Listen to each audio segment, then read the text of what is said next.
ఆడపిల్లను కనీసము భూమి మీద కూడా బండిస్తలేరు కొంతమంది దుర్మార్గులు.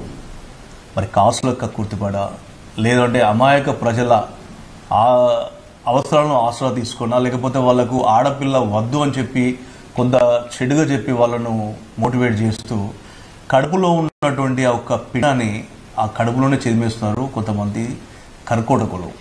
అయితే ఒకనాటి కాలంలో ఆసుపత్రి పోయి లేదంటే దొంగచాడిన అటు ఎవరు చూస్తలేకుండా లేదంటే కొన్ని సెంటర్లలో ఏర్పాటు చేసిన సెంటర్లో ఈ యొక్క లింగ నిర్ధారణ పరీక్షలు చేసిన తర్వాత ఆడపిల్ల అయితే కడుపులోనే చిదిమేసే పరిస్థితి ఉండే. కానీ ఇప్పుడు పూర్తిగా మారిపోయింది.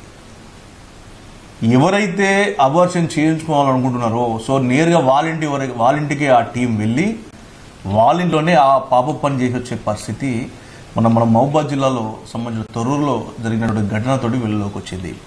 ఉమ్మడి వరంగల్ జిల్లాతో పాటు ముఖ్యంగా తాండాలు ఎక్కువ ఉన్నటువంటి ఆ ప్రాంతాలు తెలంగాణలో అంటే మన వైపు సంబంధించి చూస్తే ఇటు వరంగల్ జిల్లా కావచ్చు, అటు మహబూబాద్ జిల్లా, తర్వాత ఉమ్మడి వరంగల్ జిల్లా సంబంధించి చూస్తే వీటన్ని ప్రాంతాల్లో ఉన్నాయి. అటు ఖమ్మం, తర్వాత సూర్యాపేట, ఈ ప్రాంతాల్లో ఈ యొక్క ముఠ మరి ఎక్కడ అవసరమైతే టెక్నీషియన్ తర్వాత ఇవన్నీ కూడా వాళ్ళ ఒక ముఠాగా ఏర్పడి ఆ ఇంటికే పోయి గుట్టు చప్పుడు కాకుండా ఆ యొక్క కడుపులో పిండాన్ని కడుపులోనే కత్తిరి చేసి వస్తున్నారు. ఎంత దుర్మార్గం చూడండి. ఆ ముఠా దొరికింది, కొంతమంది పరారులో ఉన్నారు, ముఠా దొరికింది. దొరికినప్పుడే దొంగ, దొరకనంతసేపు అందరూ దొరలే అనే విధంగా ఈరోజు తయారైపోయింది. ఖచ్చితంగా కూడా ఆర్ఎంపీల మీద దృష్టి పెట్టాలి.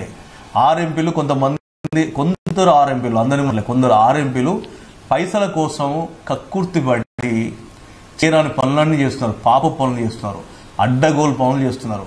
ఆ మంది ఉసురు పోసుకున్నారు. మిమ్మల్ని నమ్మి మీ దగ్గరికి వచ్చినటువంటి రోగులు అంటే మీ ఊర్లో ఉన్నటువంటి మిమ్మల్ని నమ్మిన వ్యక్తులను మీరు మోసం చేసి ఆ ఒక ఉసురుతోటి ఆ సంపాదన తీసుకున్నారు. ఆ సంపాదనతోటి రేపు మీరు కూడా చాలా చాలా చిత్రహింసల పాలయ్యే పరిస్థితి కనబడుతుంది. గమనించండి. కష్టపడి పని చేసుకొని 10 రూపాయలు తీసుకుంటే దాంట్లో ఇబ్బంది ఏమి ఉండదు. లేదు ఒకరు మంచి చేసి వాళ్ళు సంతృప్తిగా 10 రూపాయలు ఇస్తే తీసుకుంటే దానిలో కూడా ఇబ్బంది లేదు. కానీ అనవసరంగా మంది ఉసురు పోసుకొని మిమ్మల్ని నమ్మిన వ్యక్తులను మోసం చేసి అడ్డగోలుగా పనిచేస్తున్నారు. సో ఆ సంబంధించినటువంటి అబార్షన్లు చేయించే పాప పనులు కూడా ఈ ఆర్ఎంపీల ద్వారానే జరగడం అనేది చాలా దురదృష్టకరం. ఇందులో కొందరు, అందరినీ కూడా అనట్లేదు, ఇలాంటి కొందరు ఆర్ఎంపీలు చేయబట్టి ఈ గ్రామీణ వైద్యులు చేయబట్టి మంచిగా ఉండి దాదాపు 25-30 సంవత్సరాల నుంచి కూడా ప్రజలకు చేదోడువాడుగా ఉంటూ వాళ్ళకి ఏదైనా ఆపద వస్తే దగ్గరుండి చేస్తున్న ప్రథమ చికిత్స కావచ్చు, ఇంకా పూర్తి స్థాయిలో కూడా వాళ్ళకి చికిత్స చేస్తున్నటువంటి ఆ ఆర్ఎంపీలకు కూడా మీ వల్ల చెడు పేరు వచ్చే పరిస్థితి ఉన్నది. కాబట్టి మీరే గుర్తించండి. సీనియర్లు ఎవరైతే ఉన్నారో ఇలాంటి దొంగ పనులు అంటే ఇలాంటి పాప పనులు చేసే వాళ్ళని గుర్తించి అటు ఆర్ఎంపీలను తర్వాత గ్రామాల్లోకి వచ్చి ఇలాంటి చేస్తున్నటువంటి వాళ్ళని కూడా మీరు ఖచ్చితంగా పోలీసుకు సమాచారం అందించండి. ఆడపిల్లను పుట్టనివ్వండి, ఆడపిల్లను బతకనివ్వండి, ఆడపిల్లను భూమి మీద బండియండి.